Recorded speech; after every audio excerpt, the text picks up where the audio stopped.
Olá a todos, conforme eu prometi no vídeo anterior, segue hoje no canal a entrevista com H'O LEN. H'O LEN é o terapeuta que deixou com que o mundo inteiro soubesse as práticas do H'O Oponopono. Ele, juntamente com JOE VITALE, através do livro Limite Zero.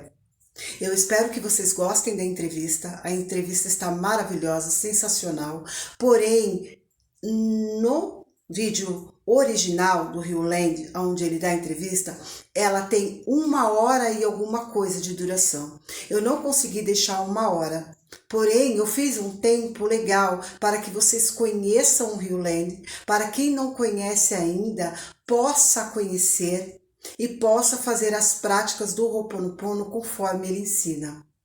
É maravilhoso, o vídeo está sensacional. E antes de ir para o vídeo, eu vou deixar apenas um recado com vocês. Ainda ontem, no grupo do Facebook, pessoas me perguntaram aonde eu compro o meu japamala. Aliás, se vocês ainda não me seguem no grupo do Facebook, já são quase 8.000 pessoas lá. O grupo tem o mesmo tempo do canal, é um grupo novo, mas as pessoas interagem bastante. Para vocês que gostam de lei da atração e gostam de ver coisas bonitas, coisas boas, por favor, está também na descrição aqui desse vídeo e de qualquer vídeo que você entrar aqui do canal, ok? Pode entrar lá que está maravilhoso o grupo. Pessoas perguntaram aonde eu comprei meu japamala e eu deixei o link no grupo do Facebook e também vou deixar o link aqui na descrição do vídeo. E mais uma coisa, pessoas também não gostam muito de e-book. Alguns gostam, outros não gostam.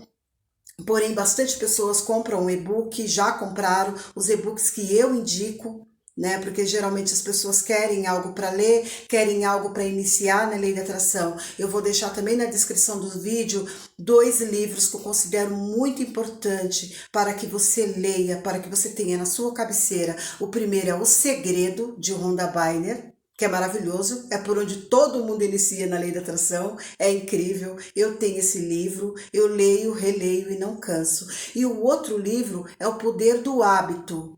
E tem mais um terceiro lá, pessoal, que eu já estava esquecendo, que é O Poder da Mente Subconsciente, tá? Se você gosta de livros assim, por favor, vá na descrição rapidamente, é seguro e podem ficar à vontade. Ok? Vamos para o vídeo agora e deixem aí nos comentários o que vocês acharam da entrevista com o H'O LEN. Até mais! Good afternoon. My name is Rita Montgomery, and we are sitting here in the inn at 213 17 Mile Drive in Pacific Grove, California. And I have the pleasure of having an interview with Dr. H'O LEN, and present with me also is Rick Moss, Dr. Rick Moss, and Marvin Greeno. We have some questions. I have some questions of Dr. H'O LEN. Please tell me, how do I pronounce your first name? Is it Haleakala? Is that right? It's E-A-L-E-A-K-A-L-A.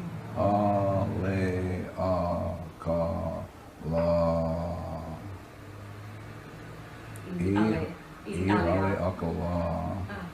Thank you. Yeah.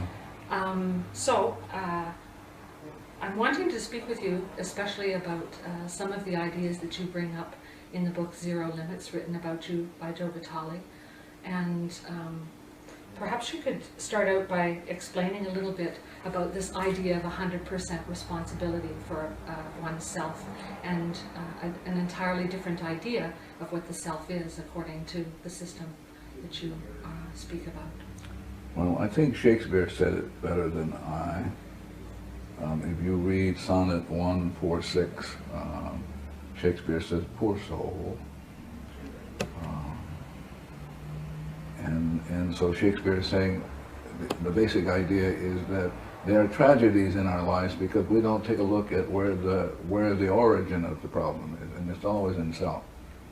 So the tragedy being in life is that we're clueless and we repeat the same thing over and over and over again. And so when I work at, for example, when I worked at Hawaii State Hospital, working with people killed, raped, and murdered people, I had to ask the question, what is going on in me that I am experiencing this? I'm experiencing a patient being violent, I'm experiencing staff going crazy, I mean, that sort of stuff. And so having to take 100% responsibility for that. What's going on in me that I'm creating this experience. And so I just do this cleaning, and the cleaning, the Ho'oponopono is about going into the self, and specifically into the subconscious, and where the data is, and since everything is run by information, so the information in my subconscious is dictating to me what I'm seeing, what I'm experiencing. It's like in Shakespeare's Tempest, where Miranda says, "Oh, woe is me to see what I see." So Miranda has this insight that she's only seeing with data. And so it is with me, and so it is with all of you. And so I just work on the data in me that I experience as, quotes, the other person. So if I see you as being crazy and goofy, it's only my experience of you. If I erase that, you can't be that way. Not possible. And so that's what I mean to be 100% responsible. Being 100% responsible is taking responsibility for what is going on you that you experience of whatever. Could I ask you to clarify just a little point? You said, what is it in me that is experiencing this? Yeah. Could you clarify what you mean by experiencing? Do you mean perception? Do you? No, I don't even mean that. I'm not, perception is really a end product or consequence of data playing in the subconscious. So again, coming back to Miranda is saying, I only can see what I see because the data is seeing what I see. So Miranda is really speaking what Shakespeare says, the mind is just a stage, and the data runs around on the stage, and the data is really what is going on. And so if the data is such that I'm experiencing suffering, or I'm experiencing people being goofy, then I have to be responsible for that. What's going on in me, and it's simply data playing, and more specifically memories replaying in the subconscious. And those can be erased. Mm-hmm. I think that is probably the most profound thing about this Ho'oponopono, is that you could erase data. Could you give us an example of what it feels like or looks like for data to be erased, or is that not something that can be done in this kind of setting? I'm not sure what you're asking. Could you give us an example of cleaning? I mean, how do we erase the data within our own minds? Well, is that something that could be discussed? Of course. You can teach it. Trees can do it, cars can do it, anybody can do it.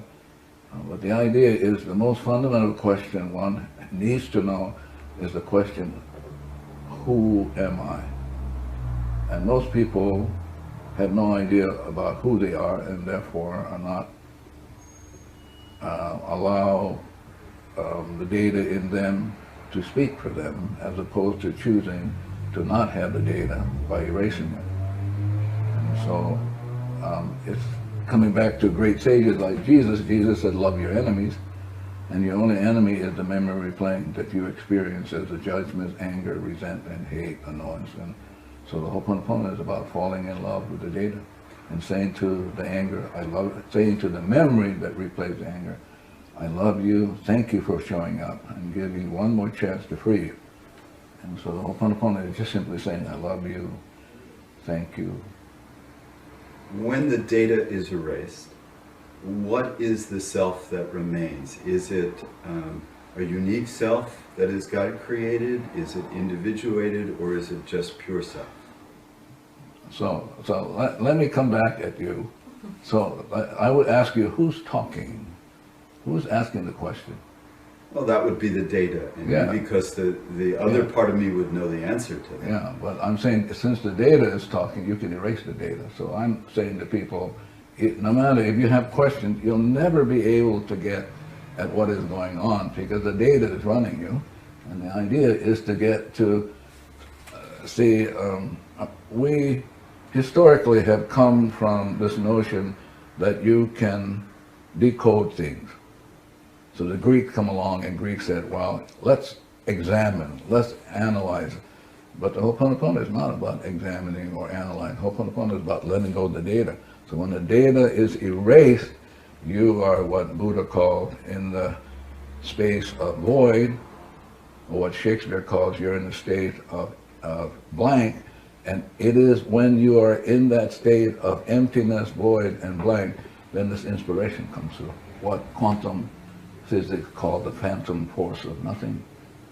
So it's a state of nothingness? I'm sorry? I'm sorry, it's a state of nothingness that you're describing? You have to really be careful because one has to be as precise as possible. No thought? No words? No, not no thought, no data plane. So what does that mean to have no data free? That means you're free. You're absolutely free when no data plays. And it's only at freedom, or I'll use another word, clarity. Clarity is defined as no data playing. No data meaning no memory replaying in the subconscious that one experiences. So let's say you get the mind back to zero. It's what Jesus called the stone or the foundation. And only on that foundation then can you build something. And then out of that foundation comes the inspiration. And so you are moved by perfect information as opposed to being using dead information. Because most of the time we're dead. Because we without realizing, we're stuck in old data and we're dead. And the Ho'oponopono is about releasing the death and the debt. So we basically have a mortgage on our souls, and we don't even know that. And because we're not conscious of it or not even aware of it, we're stuck in it, and we're just going to suffer. And it doesn't have to be so. But you can erase the data back to zero, and at zero, out of nothing comes this phantom force of inspiration. New data, brand new. There's so much of our operating in the world that depends upon language and thought. So when only if you say so. Okay. So in other words, now we're stuck in that data. Because you have said something that's just a story, and the data is telling you what to say, and you're stuck. And that means if you're stuck, I'm stuck. Okay. So let me try to phrase it another way. You cannot phrase it another way. There's no other way you can phrase that.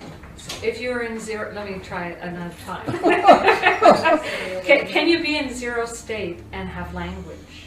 But you're going to be in zero state and have perfect, you're going to say whatever is perfect and right.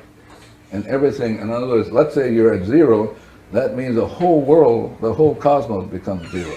That means everything gets enlightened. So he gets enlightened, the chair gets enlightened. But they don't get enlightened from me.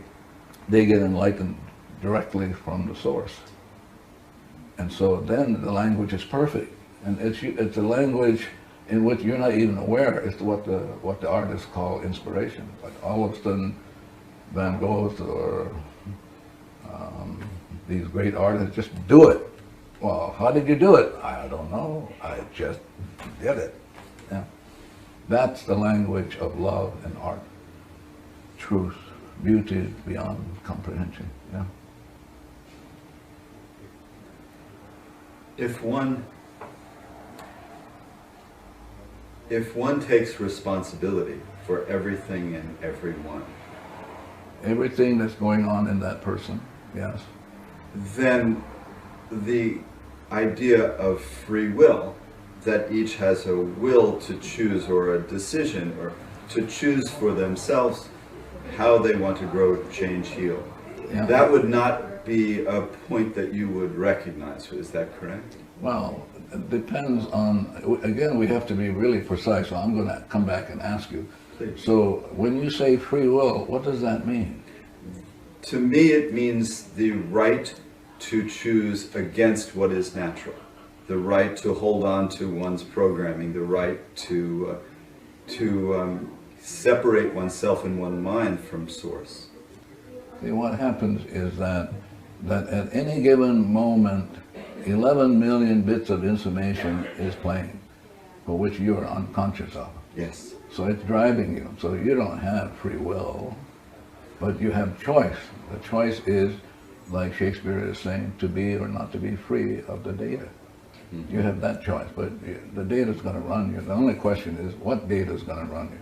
Is it going to be inspiration, or is it going to be memory, which is dead stuff? Mm-hmm. So that's the choice, but one doesn't have free will.